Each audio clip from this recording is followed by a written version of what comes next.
Caros irmãos e irmãs em Cristo, graça e paz. Você tem lembrado de interceder continuamente, todos os dias, pela nossa pátria e de uma maneira específica pelos que nos governam?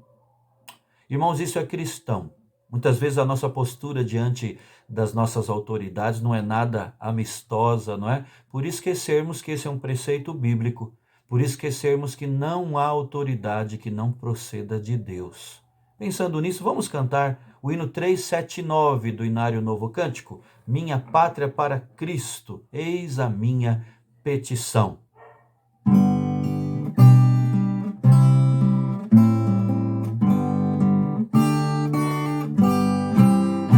Minha pátria para Cristo, eis a minha petição. Minha pátria tão querida, eu te dei meu coração. Lar prezado, lar formoso, é por ti o meu amor. Que o meu Deus de excelsa graça te conceda seu favor. Salve Deus a minha pátria varonil.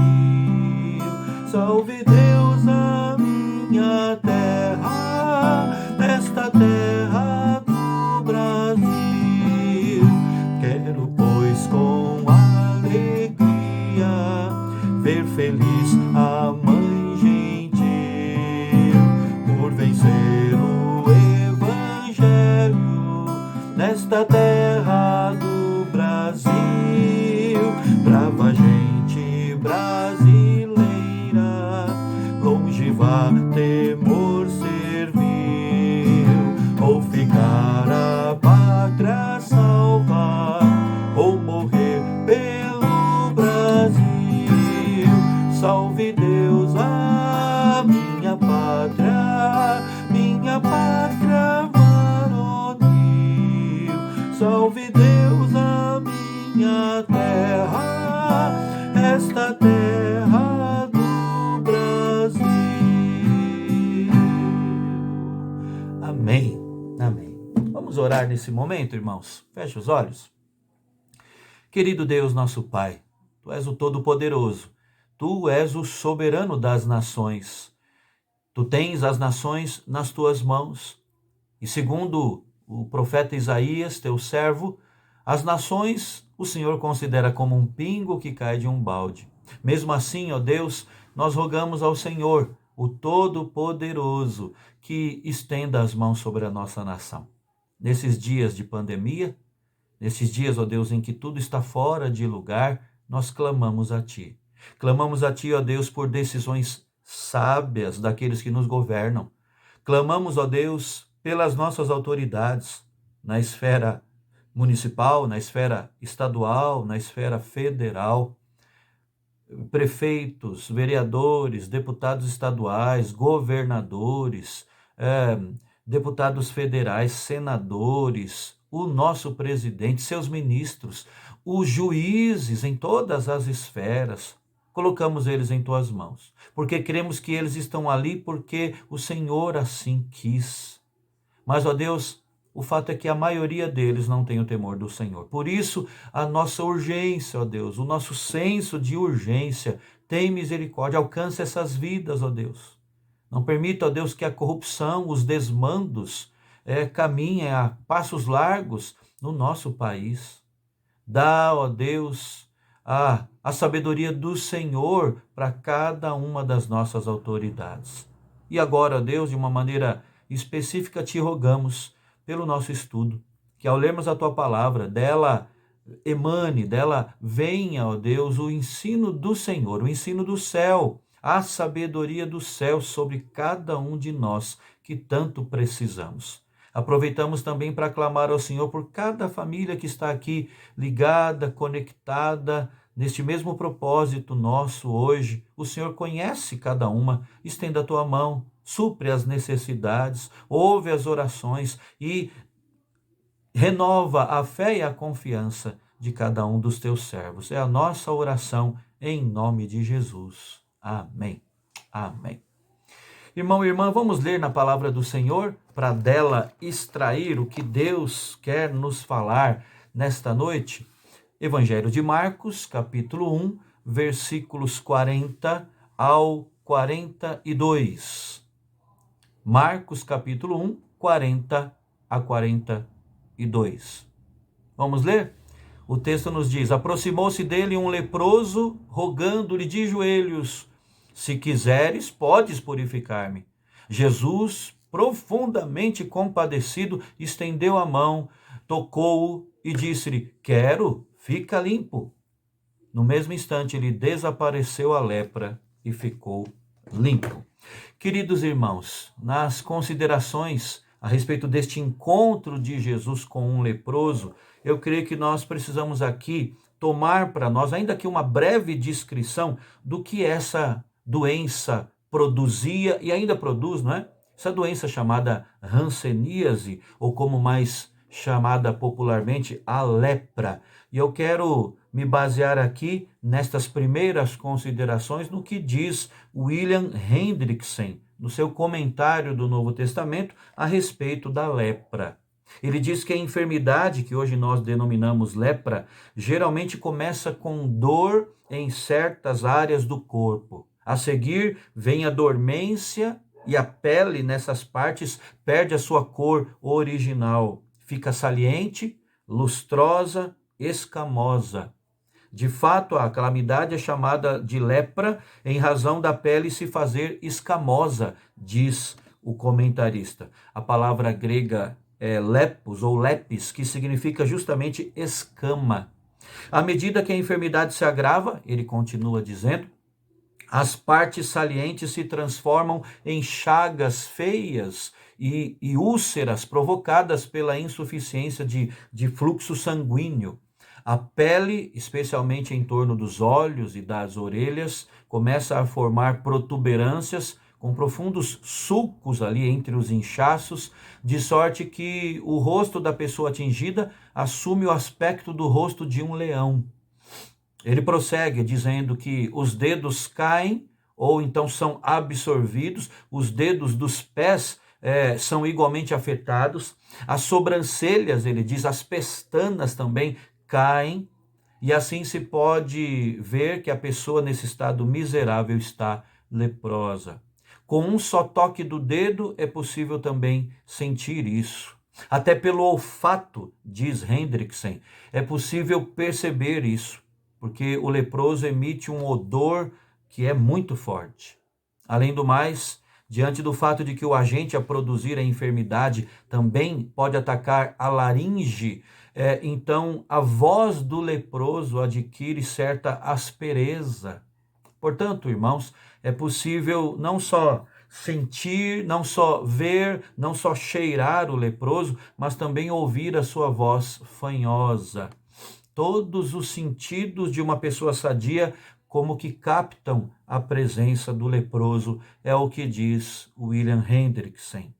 Irmãos, este homem aqui relatado no texto que lemos, é citado no texto paralelo a esse, que está em Lucas, como estando coberto de lepra.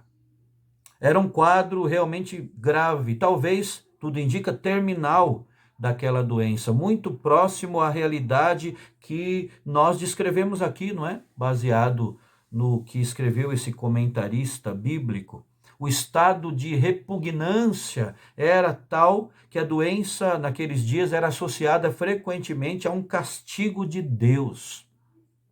Ao leproso era proibido entrar nas cidades. Você já deve ter lido, ouvido sobre isso. Eles não podiam entrar nas cidades. E se porventura precisasse se aproximar de alguém, de uma pessoa sã, era sua obrigação gritar, imundo, imundo, para que as pessoas tivessem tempo de se distanciar. Para esse motivo, ou por esse motivo, a maioria deles vivia longe, né? Vivia exilada em locais destinados para esse fim, locais que ficaram até conhecidos como vales de leprosos. Veja bem, outros dados interessantes, tristes, né, sobre o leproso naqueles dias era que a distância mínima que se podia manter de um leproso era de cerca de 1,5 m. Alguns rabinos escreveram que essa zona de restrição poderia aumentar ainda mais se fosse num dia com muito vento. Vejam só, irmãos, razão pela qual alguns até jogavam pedras nos leprosos para que eles se mantivessem o mais longe possível. Que coisa triste. Um doente destes, então, tinha um destino terrível ao triplo, como diz Adolf Pohl, também comentarista bíblico. O destino terrível triplo era de ser considerado ferido por Deus, de ser expulso pela comunidade e de se enxergar, de se ver para si mesmo, ele era um nojo. Você se lembra de alguém que foi acometido de lepra no Velho Testamento? Miriam, não é? Miriam é um exemplo dessa desgraça.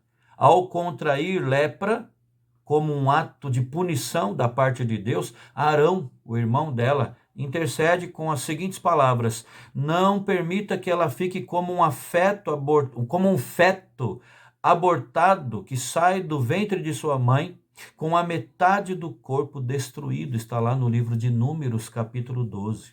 Irmãos, esse leproso aqui, em especial, deve ter ficado sabendo que Jesus estava ali na redondeza e, ciente de tudo que lhe acontecia, da realidade terrível da sua vida, ele se aproxima da cidade para encontrar Jesus. Será que Jesus reagiria como todos os outros reagiam naquela época? Essa é uma boa pergunta, não é? Antes de qualquer ação, o que nós notamos aqui, irmãos, é que Jesus foi movido por uma disposição de coração favorável àquele homem, não é? Isso nós precisamos mencionar, é digno de ser ressaltado, porque diz o verso 41 que Jesus, profundamente compadecido, é que ele estendeu a mão e tocou aquele leproso. Profundamente compadecido. Por vezes, irmãos, nós não entendemos exatamente como era a natureza humana de Jesus, né?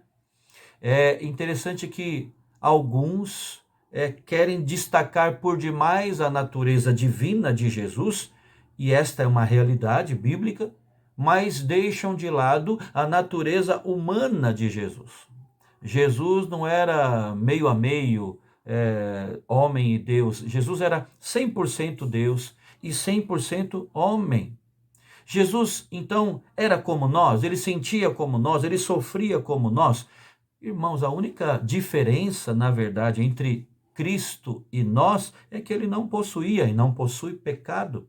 Mas até mesmo o seu corpo era sujeito às limitações do pecado. A prova disso é que Jesus era passível de morrer, não é?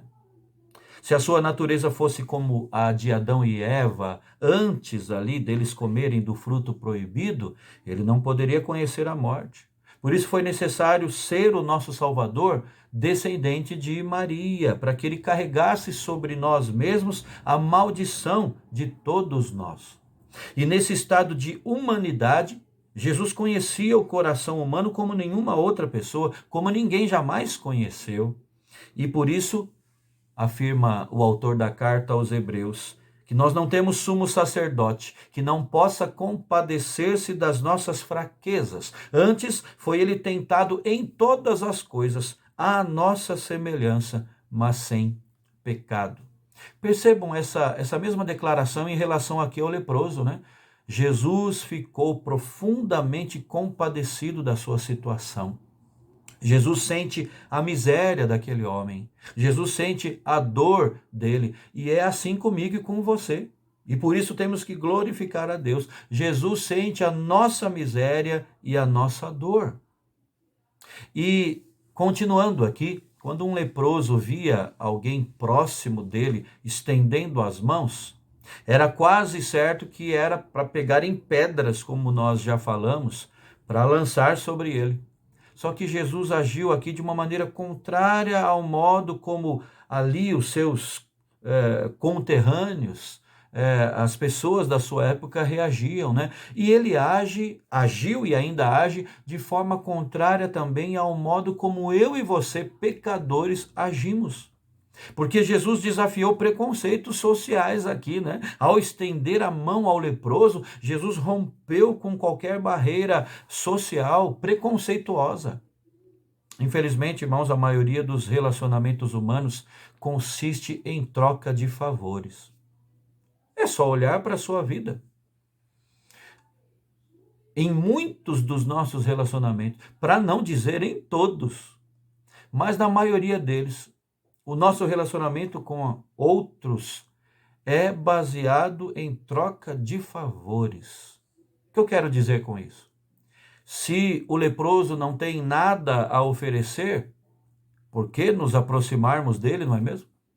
Se uma pessoa não tem nada de positivo, não pode nos acrescentar algo, por que que eu vou me aproximar desse alguém?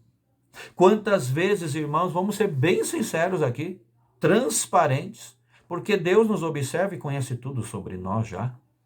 Quantas vezes dentro das nossas próprias igrejas, nós evitamos ter amizades com pessoas que nada podem nos dar, nada podem nos oferecer. Quantas vezes nós fugimos daqueles que não fazem parte ali da nossa rodinha, da nossa panelinha. Tempos atrás, ao final de um culto na nossa igreja, você deve se lembrar, eu fiz um desafio aos irmãos, a mim também, a todos nós, para que naquele momento, ao cumprimentarmos os irmãos, nós fizéssemos questão de ir atrás daqueles com quem nós não temos contato. Porque quase sempre nós ficamos circunscritos à nossa panelinha. No relacionamento dos pecadores com Jesus, no entanto, ninguém pode acrescentar a ele coisa alguma, não é? Eu, o leproso, você, nós não podemos colocar nada mais, oferecer nada de positivo a Deus, acrescentar a ele nada, coisa nenhuma. Como registrado nas palavras de Jó, quem primeiro me deu a mim para que eu haja de retribuir-lhe? Pois o que está debaixo de todos os céus é meu, disse Deus ao seu servo Jó. Nesse caso, então, aos olhos de Cristo, eu e você, todos nós somos leprosos. Porque, irmãos, não há ninguém de quem ele precise. Ao contrário, nós é que precisamos, nós é que carecemos de Deus, não é? Sem ele nós nada podemos fazer, é dele que procede a vida, nós somos apenas ramos. Por isso, irmãos, nós precisamos atentar para as lições desse encontro de Jesus com esse leproso. E hoje eu quero ficar por aqui e tirar algumas lições, fazer algumas aplicações bem objetivamente. No próximo estudo, na próxima devocional, querendo Deus, nós prosseguimos na análise desse texto. Mas nós aprendemos aqui, irmãos, algumas lições. A primeira delas é quanto à natureza humana de Cristo. Jesus deixou a sua glória e assumiu plenamente a nossa natureza humana. Como falamos, nós muitas vezes salientamos mais o Jesus que é Deus e deixamos de lado o Jesus que é ser humano. A Bíblia chega a nos dizer que quando nos encontrarmos de novo com Cristo, face a face, nós veremos a sua imagem humana, não é? Lembra do que disseram os anjos quando Cristo estava sendo elevado aos céus? É porque estáis olhando esse Jesus que dentre vós foi assunto, elevado aos céus, assim virá do modo como viste subir. Nós o veremos na sua figura humana.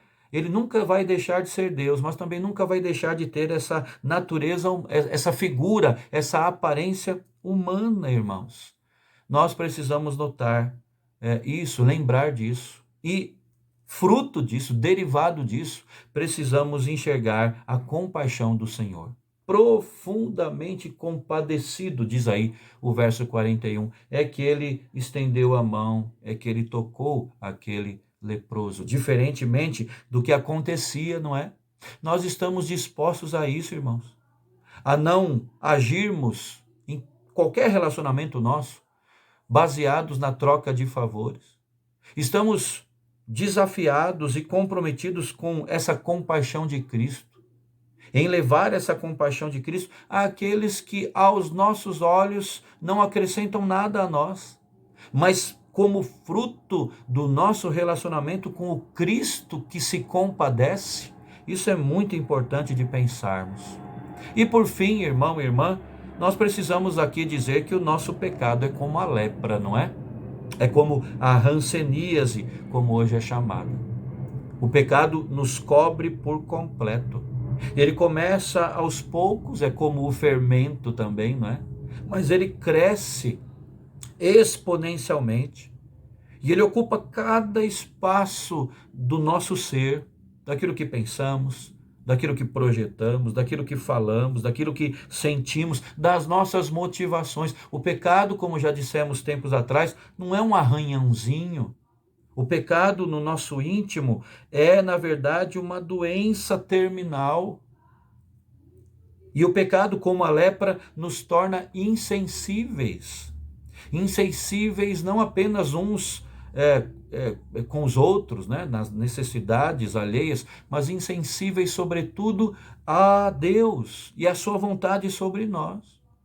E como resultado disso é que nós nos tornamos insensíveis para as necessidades do nosso próximo. Irmão e irmã, o pecado é como a lepra.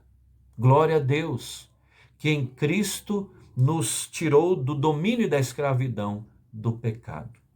E pense nisso, pense nessas outras consequências. Há muito mais sobre o que se pensar, não é? Com base nesse encontro de Jesus com o leproso. Que agora, então, você, por alguns momentos, alguns minutos, converse com a sua família a respeito disso. E depois eu convido-os a colocar o joelho no chão, a orarem uns pelos outros, a intercederem pelos que nos governam, a intercederem pela situação que vivemos aqui, e para que nós possamos também nutrir e evidenciar a mesma compaixão do nosso Mestre Redentor. Que Deus abençoe a sua vida, abençoe a sua família, e até o nosso próximo estudo.